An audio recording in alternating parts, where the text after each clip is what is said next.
को ये अनुभव होता है जो सही साधन कर रहे हैं। पहला, काम क्रोध पहले जितने तूफान लेकर आते थे अब वैसा नहीं आते हैं। साधक को अनुभव होता है, जो सही साधन जिसका चल रहा है उसको यह अनुभव होगा।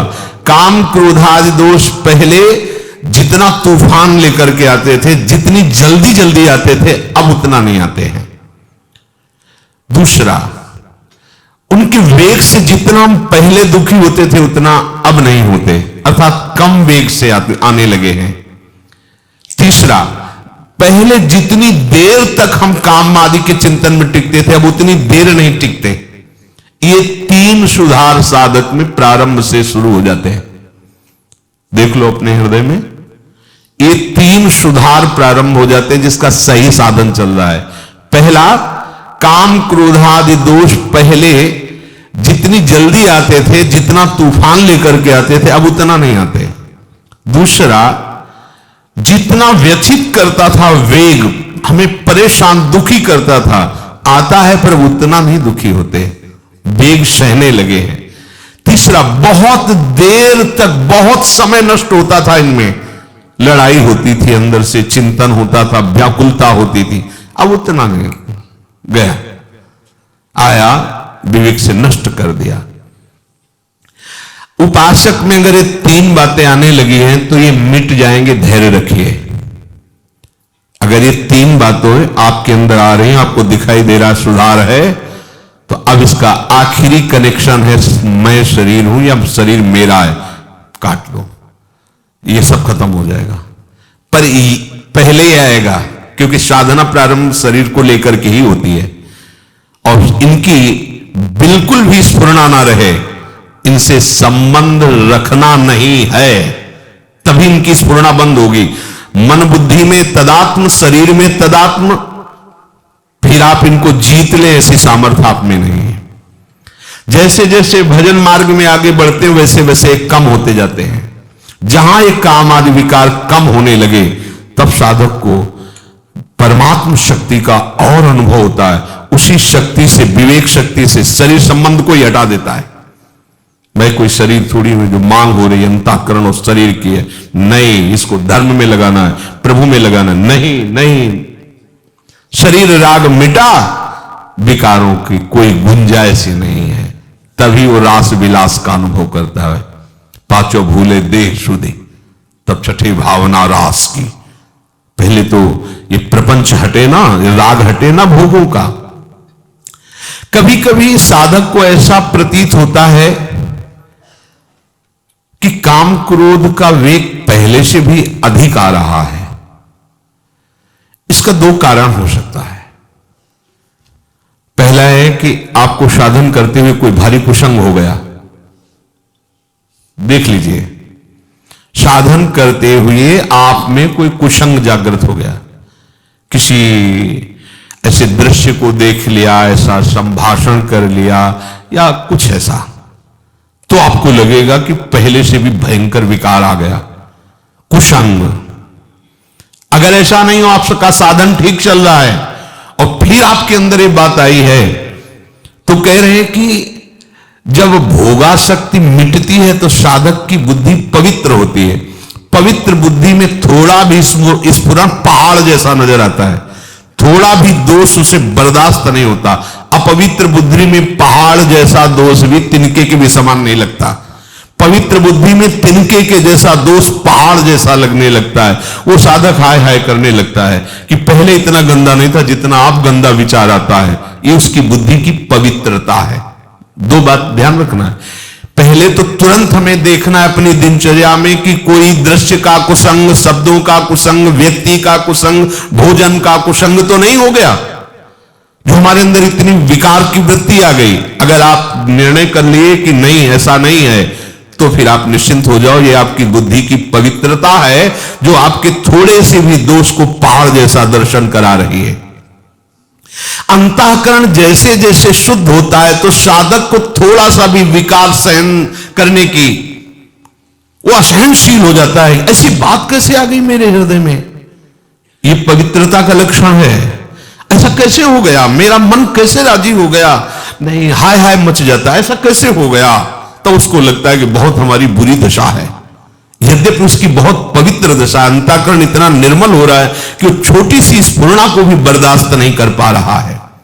यत चेत शाम, जब तक साधक शरीर और इंद्रियों से सुख भोगने के लिए लालायित रहता है, साधक की बात कह रहे हैं, संसारी तो रहता ही है, तब तक उसका असत संबंध सर्वथा नष्ट नहीं होता, इसलिए उसका मन उसके वश में नहीं रहता।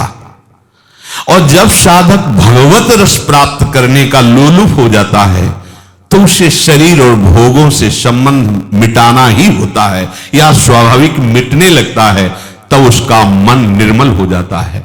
मन में फिर काम क्रोध की स्फुरणा ही नहीं होती, मन स्वतः वश में हो जाता है। इसलिए भगवान कहते यत चेत शाम, अभी तो ब्रह्म निर्वाणम वर्तते विदितात्मनाम। उस साधक को भगवान विदितात्म नाम कहते हैं, जो जानना चाहिए वो जान जाता है, जिसके जानने के बाद कुछ भी जानना बाकी नहीं रहता। जो प्रभु को जान जाता है वो सब कुछ जान जाता है, क्योंकि प्रभु ही सब कुछ बने हुए हैं। प्रभु को जान गया तो सब कुछ जान गया उसे, और कुछ जाना कि ये जानना है वो जानना, अब बाकी नहीं रहेगा। प्रभु को प्राप्त कर लिया तो कुछ प्राप्त करना बाकी नहीं रहता। शरीर के रहते हुए वो ब्रह्म स्वरूप भगवत स्वरूप हो जाता है। यदि ऐसा नहीं हुआ तो शरीर छूटते छूटते उसे बोध हो जाएगा भगवान की तरफ से, क्योंकि जीवन भर वो बहुत लगन से साधना की है, पर वस्तु की बोध वृत्ति नहीं आई, तो भगवान कृपा करके अंतिम समय तक दे देते हैं। उसकी स्थिति में कोई अंतर नहीं पड़ता, वो जीते जी या शरीर छूटने के बाद दोनों एक ही गति को प्राप्त होते हैं। पर पहला है जीते जी भगवत साक्षात्कार हो जाए। स्पर्शान कृत्वा बहिर्बाह्यांस चक्षुश्चैवांतरे भ्रुवो प्राणापानौ समौ कृत्वा नासाभ्यंतरचारिणौ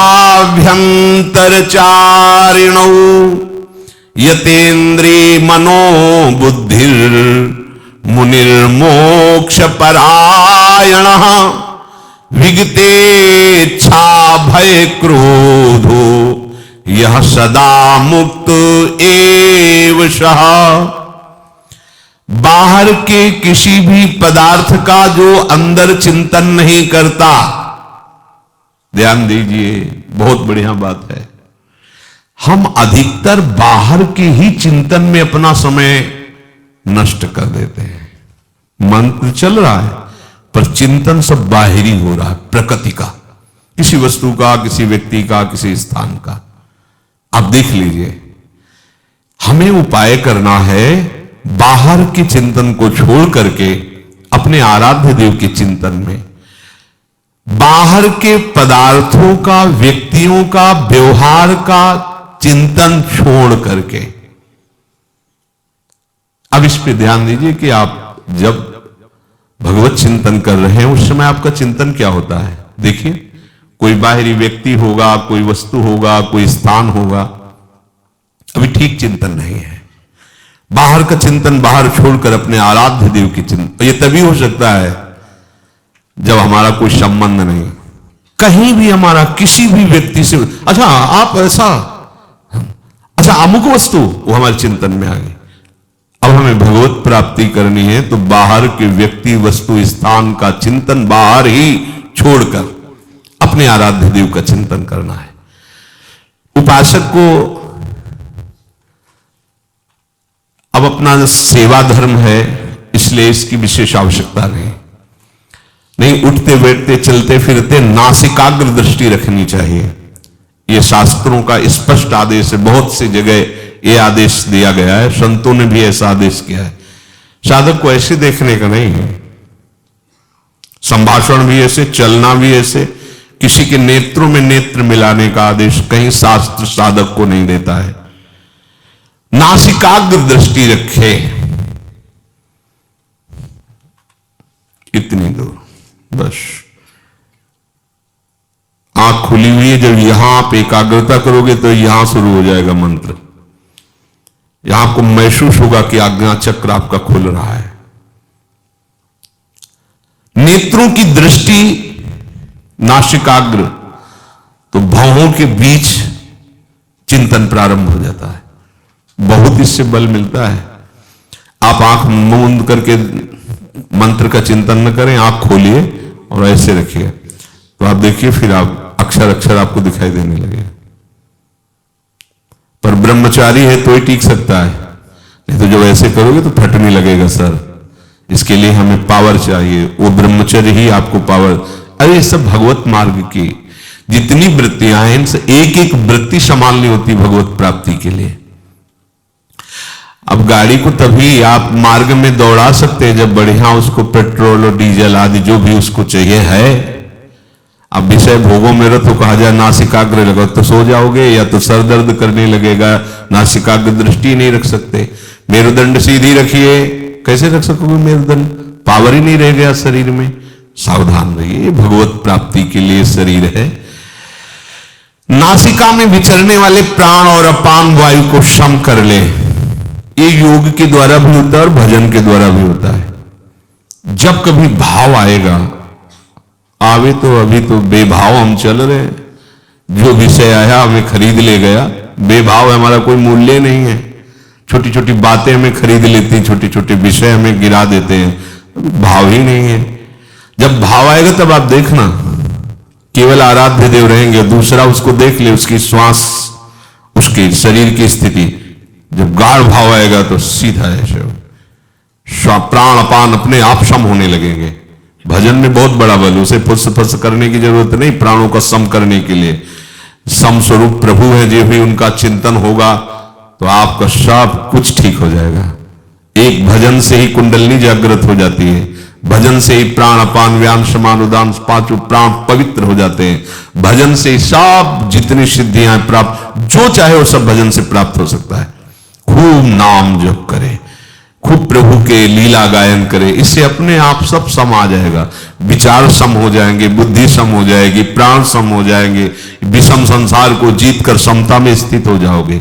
भजन नहीं है ना, तो ये घंटा आध घंटा प्रयास करो, इसके बाद भोगों का चिंतन होगा और भोगों कुछ लाभ नहीं मिलने वाला।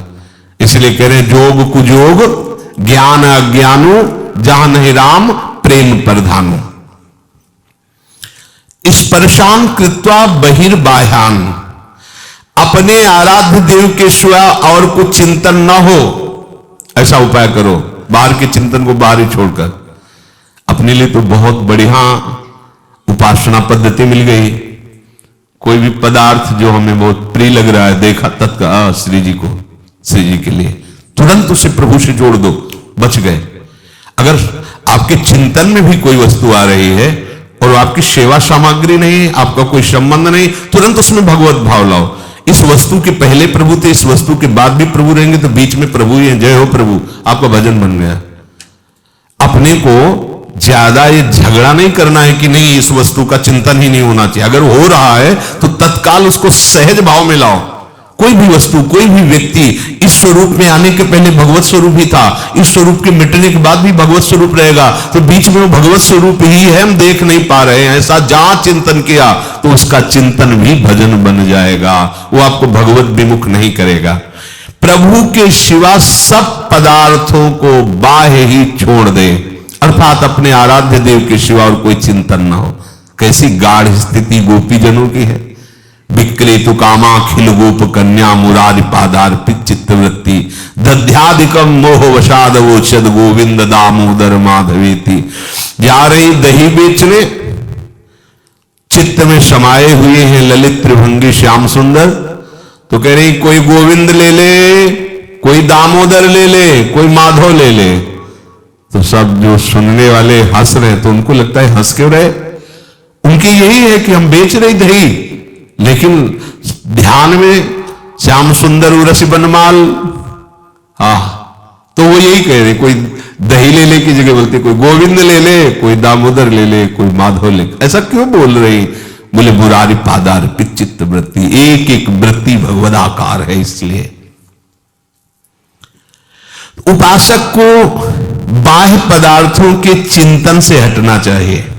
माला चल रहा है, वो कल शाम को जो बना था ना, उसमें ऐसा ऐसा चिंतन हो रहा, अच्छा कल क्या बनेगा, अमुक अमुक चीज, अगर उसमें हरी चटनी धनिया वाली ज्यादा अच्छी, वैसा, और माला चल रहा है सच्चिदानंद प्रभु का, और चिंतन हो रहा है चटनी समोसा और पदार्थ और वाय, वो व्यक्ति बहुत दुष्ट है। अगर वो यहां ना रहे तो सब बढ़िया मामला बन जाए। ऐसा है, आप देखना ये मनीराम की एक अलग ही भजन शैली चलती है, देख लो, इसका एक अलग व्यवहार चलता रहता है। जब आप सावधान हो जाएंगे सो आ जाएगा, तो हर समय सावधान रहो, सेवा सुमिरन सावधान। बाह्य पदार्थों का संबंध सेवा से सहज में त्यागा जा सकता है। अभी जो बताया, सेवा भाव में उसे ले आओ, भगवत भाव में ले आओ। जो भी व्यक्ति वस्तु स्थान भगवत भाव, जो भी वस्तु प्रिय सेवा भाव, स्वामी जी के चरणों में अर्पित कर दो। अगर आपको प्रगट में नहीं मिल रही तो जो चिंतन में किया उसी को अर्पित करो। गरम गरम जलेबी, हाँ ठीक है, पाओ श्री।